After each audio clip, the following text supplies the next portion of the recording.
Hi guys, welcome to my channel pause please. मैं हूं आपकी one and only guess what, Meenakshi. Hi guys. So मैंने सोचा आज हम एक ऐसे टॉपिक पे बात करेंगे जिससे मैं भी बहुत टाइम से अपने पे काम कर रही हूँ उसी टॉपिक को लेके। एंड मैंने सोचा कि जैसे जैसे हम बात करेंगे वैसे वैसे मैं अपनी chamomile tea पीऊँगी. So I'll just tell you a little bit about this. This has become my go-to tea आजकल. जैसे मैं बहुत सारी, अगर आप मेरे इंस्टाग्राम को फॉलो करते हैं या अगर आप मुझे थोड़ा बहुत भी जानते हैं तो आप लोगों को समझ आएगा कि I am a T fanatic. मेरे को गर्म पानी में फूल पत्ते उबाल के पीने में बहुत मज़ा आता है. So and I don't put any sugar, nothing, because I come from the beautiful valleys of Kashmir. हमारे यहाँ कहवा एक चाय होती है जो हम लोग बहुत रेगुलरली पीते हैं मेरे घर में. मतलब माई मॉर्निंग टी इज़ कहवा only. And be it summer, be it winters, I usually have it with a pinch of lemon in it in the morning itself, and that's how I start my day. And जब मैं शाम को dinner कर लेती हूँ तो मैं usually chamomile पीती हूँ, या दिन में कभी भी मुझे, because it's so much pollution and you know गले में थोड़ा सा अजीब सा लगता है, I feel any sort of heaviness in my stomach और anything, I have a warm cup of chamomile. It really helps me. And recently मैंने गोटू कोला के पत्ते भी उबाल के पीने शुरू करे हैं. So I keep on trying these natural herbs. मज़ा आता है मुझे, पता नहीं क्या है बट मज़ा आता है. तो आज हम जिस टॉपिक पे बात करेंगे वो टॉपिक है आपकी जर्नी में. जैसे for example, if I take my content creation journey, in this journey what I have observed is, मुझे किक स्टार्ट करने के लिए अपने कॉन्फिडेंस से बहुत खेलना पड़ा. इन द सेंस कि now that I am now that I have, मतलब ये मेरा आई थिंक 8वां 9वां शायद वीडियो होगा.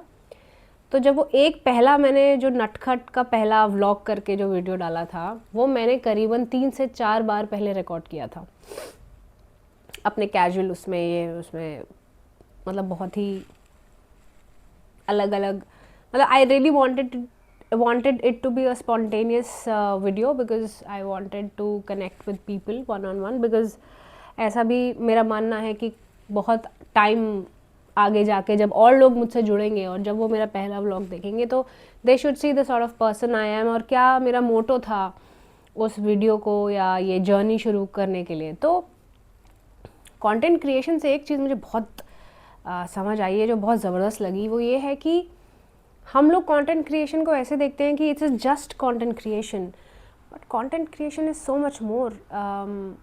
इट लिटरली, जो हम खुद से सेल्फ टॉक नहीं कर पाते हैं या जो हमें दोस्त मोटिवेट करते हैं जब हम बहुत लोएस्ट फेज में होते हैं.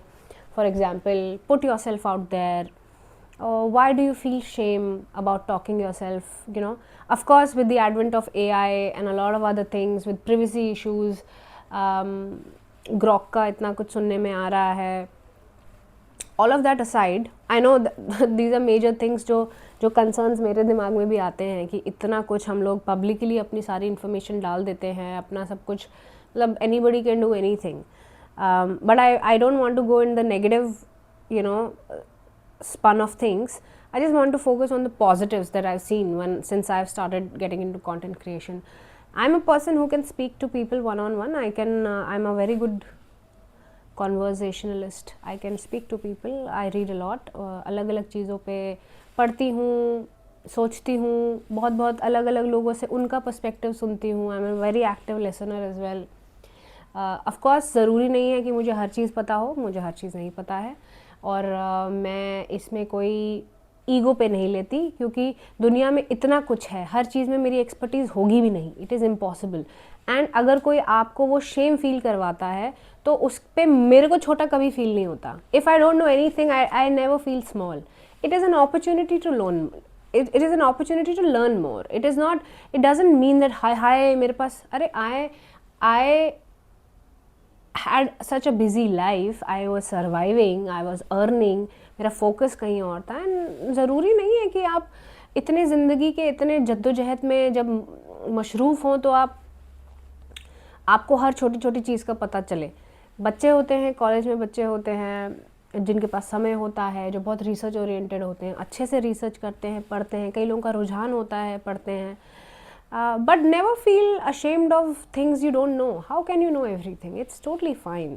You should have that sort of humbleness to say that जी हाँ जी, आपको सब पता है, थैंक यू सो मच, आप बताइए क्या पता है, हम पढ़ेंगे, हम अपना ज्ञान बढ़ाएंगे, इससे ज़्यादा क्या बोल सकते हैं. Anyway, so there was a recent experience that I had on Instagram with a very young girl, a 22-year-old girl writing on my, so मैंने एक AI का ट्रेंड शौक में मैंने भी शेयर कर दिया. मैं यूजुअली इतना नहीं करती हूँ, बट मैंने कहा चलो आज मैं भी करती हूँ. तो मैंने कर दिया. तो उस पर वो लड़की ने लिखा कि your AI slop bores me, and so I wasn't aware of the depth of that context and the depth of her comment. So मैंने भी लिख दिया glad. उस पे उस लड़की ने मेरे को इतना शेम किया कि ओ आप तो मुझसे भी बड़ी होंगी, अरे आप क्या 14 साल की हैं जो आप इसके उसमें कर रही हैं, ऐसा कर रही हैं, वैसा कर रही हैं. तो मैंने उसे बहुत पोलाइटली लिखा. मैंने कहा मैं आपसे प्रॉबेबली बहुत ज़्यादा ही बड़ी हूँ, 5-6 साल नहीं, बहुत ज़्यादा बड़ी हूँ, but I feel totally fine not knowing things, and I agree मुझे हर चीज़ नहीं पता होगी, मुझे उसमें कोई शर्म नहीं है, बट अगर आपको पता है आप बता दो मुझे. I will pin your comment in that post of mine, and I did it. मुझे कोई शर्म नहीं आई उस चीज़ में. एंड देन उन्होंने ये बताया कि AI से एनवायरनमेंट पे कितना इम्पैक्ट पड़ रहा है एंड ऑल दैट. मेरा सवाल ये उठता है कि ये जो आजकल के बच्चे हैं, आपने मेरे पे तो लिख दिया, आप मेटा AI पे मारो ना, आप ग्रॉक पे मारो, गूगल पे मारो, आप उनको लिखो. अगर आप में इतना जज्बा है, आप मुद्दा उठाओ. आपने मुझे अवेयर करा, आई एम वेरी हैप्पी.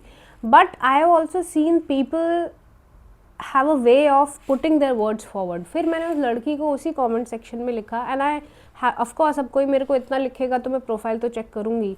तो मैंने बहुत डीपली उनकी प्रोफाइल देखी, तो आई saw that she had coloured her here in one of her Spotify का कुछ DP था उनका, बहुत ही अलूफ सा एक प्रोफाइल था. And I saw that she had coloured her hair. तो मैंने लिखा thank you so much for updating me about AI, I have pinned your comment. And also कि chemical industry is also not doing well in the world. मतलब अगर आप मुझे ज्ञान पेल रहे हो तो पहले you also make sure that you are also on the same path. And the girl goes on to write that I have photoshopped it. It's very convenient कि आप ये बोल देते हो, क्योंकि आपके पास ऑफ कोर्स आप you have that capacity to say that. Because मैंने कहा ठीक है भाई, जो है सो है, मेरे को कोई शर्म नहीं आई कि मुझे नहीं पता, मुझे हर चीज़ पता नहीं रह सकती. और यही मोमेंट्स होते हैं. मैंने उस लड़की को भी रिक्वेस्ट किया, मैंने कहा आप मुझे शेम कर रहे हो, आप यही बात अच्छे से भी बोल सकते थे, मुझे कोई प्रॉब्लम नहीं है, ज़रूरी नहीं है कि मुझे हर चीज़ पता हो. So from that incident I got to understand that people use shame as a weapon. They will shame you, they will make you feel very small about yourself. But guys, please don't feel small about yourself. There's nothing you can do. You can only humbly say okay fine, I don't know, and go on read about it and gain knowledge and move forward. आप हर चीज़ को लेके ये सब अपने मन में नहीं बिठा सकते, क्योंकि दुनिया ऐसी है, इतना कुछ आ रहा है, आपको हर चीज़ कैसे पता होगी. आप घर चला रहे हो, आप अपना रेंट भर रहे हो, आप अपना खर्चा उठा रहे हो, आप घर वालों का खर्चा उठा रहे हो, आप आपके 10 एम्बिशंस हैं वो सब देख रहे हो. इतने तहस नहस, इतने केओस में आप क्या रिसर्च करोगे, क्या क्या पढ़ोगे. 22 साल के बच्चे के पास जो एक अच्छे घर से आता है, उसके पास बहुत समय होता है ये सब चीज़ों में घुसने का, दिमागदारी लगाने का. फॉर एग्जाम्पल जैसे मैं भी बैठी हूँ आजकल, मैं भी बहुत वॉर्स के बारे में पढ़ रही हूँ, क्या हो रहा है, ये हो रहा है, ये हो जाएगा, वो हो जाएगा. अब मेरी हमारी बैंकिंग से एक मैडम आती हैं, वो आई तो मैंने उनको ऐसे ही बोला, मैंने कहा World War III तो एविडेंट है ऐसे वैसे. तो कह रही मैडम हम तो सोचते ही नहीं इतना, हम इतना बिजी रहते हैं, इतना टाइम ही नहीं मिलता है सब के बारे में, ना पढ़ने का ना करने का. तो वही है कि it puts things into perspective that of course I got aware, I read a lot about it. after that girl highlighted. I'm truly gladly happy that this incident happened. But if that girl thinks that she could shame my age and shame me by saying that, oh, are you a 14-year-old, ye wo, don't write, use proper language, come on. आप अपना ढंग से शब्द use करें. जैसे ही मैंने उस लड़की को टोक दिया कि बेटा आप भी तो बाल कलर कर रहे हो, वहीं पे वो रिट्रैक्ट हो गई अपने पूरे कॉन्वर्जेशन से और कह रही oh I see what you did there. Of course I will do it. If you are raising fingers on me, first see अपना दामन तो देख लो बेटा.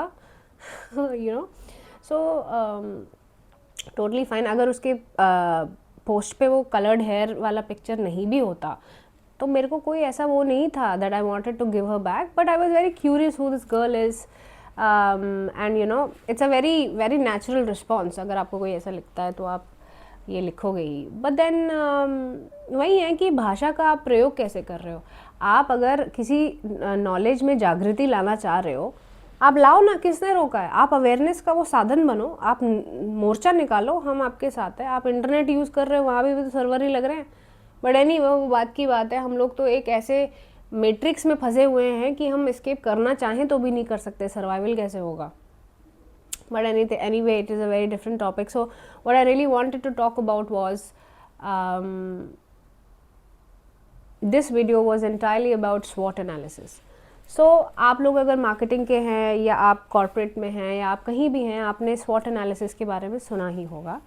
SWOT analysis यूजुअली मार्केटिंग में किया जाता है. स्ट्रेंथ्स, अब SWOT का पूरा मतलब मैं आपको बता देती हूँ. S stands for strength, W stands for your weaknesses, O stands for opportunities and T stands for threats. अब क्या है कि मैं आपको ये बता रही हूँ वर्ष 2022.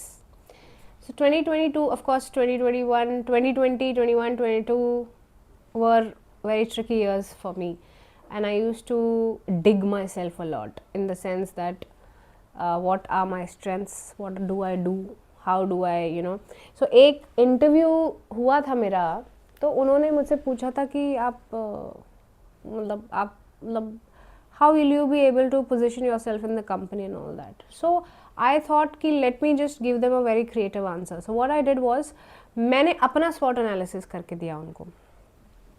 मैंने बोला मेरी स्ट्रेंथ्स जो हैं वो, मैं बैठी पहले तो खुद के साथ. तो आप भी जब अपने बारे में सीरियसली गहन करें, अपने बारे में आप अपने आप को जब अच्छे से समझना चाहते हैं, दिमाग में सबके होता है सब कुछ. देखिए, दिमाग पे मत जाइएगा, वर्बेटम पे मत जाइएगा, अपने थॉट्स में मत जाइए. पेन पेपर लीजिए, एक पेन और पेपर लीजिए, जैसे कि ये मैंने ले रखा है यहाँ पे.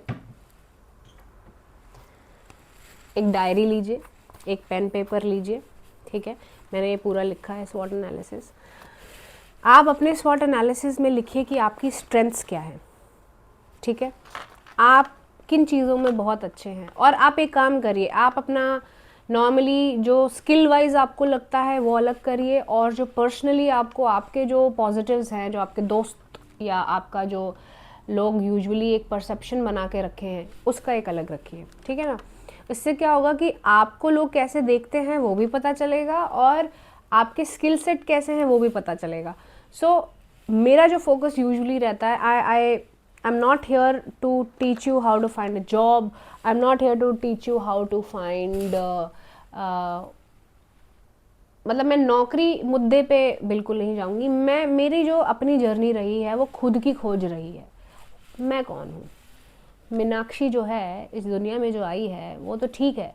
Meenakshi is a summation of a lot of other people. Meenakshi is a summation of what books she reads. Meenakshi is a summation of what people she hangs out with.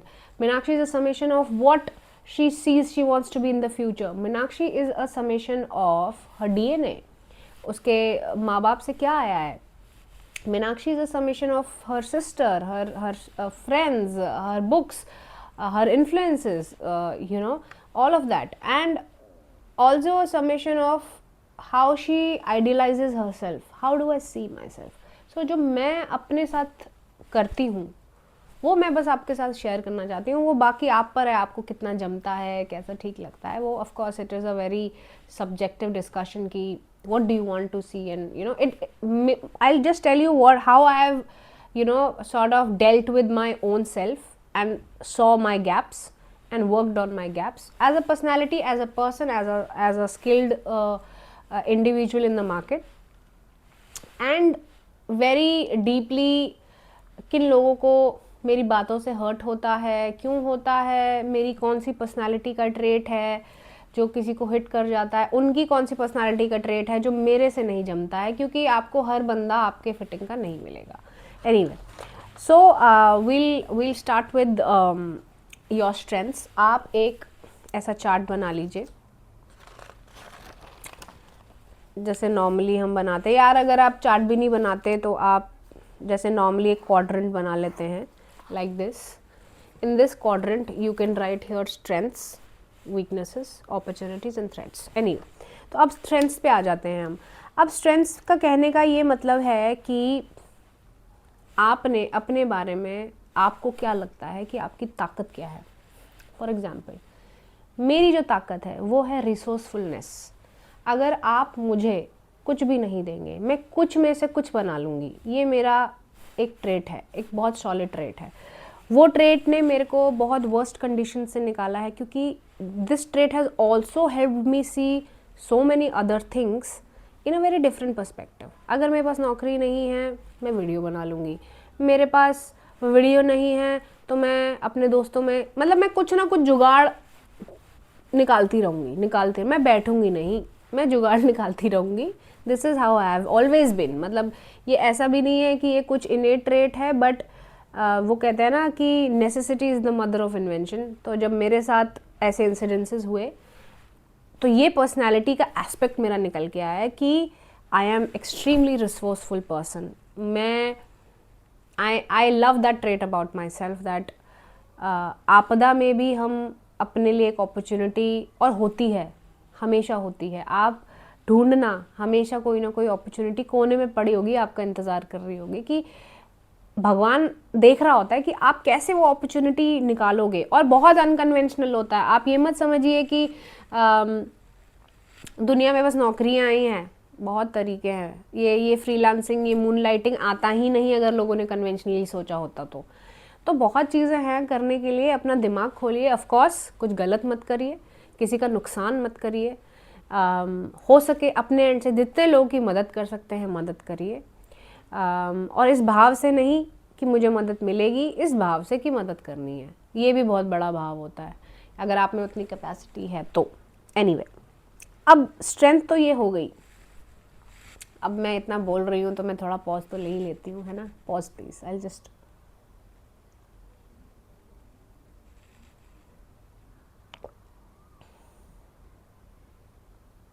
ऐसा लग रहा होगा आप लोगों को कि आप जैसे मेरे साथ ही बैठे हो. तो मेरा जो ये वीडियो बनाने का मेन एम यही है कि आप लोगों को लगे कि आप लोग मेरे साथ बैठे हुए हैं, मेरे साथ वार्ता कर रहे हैं, मेरे से बातें कर रहे हैं.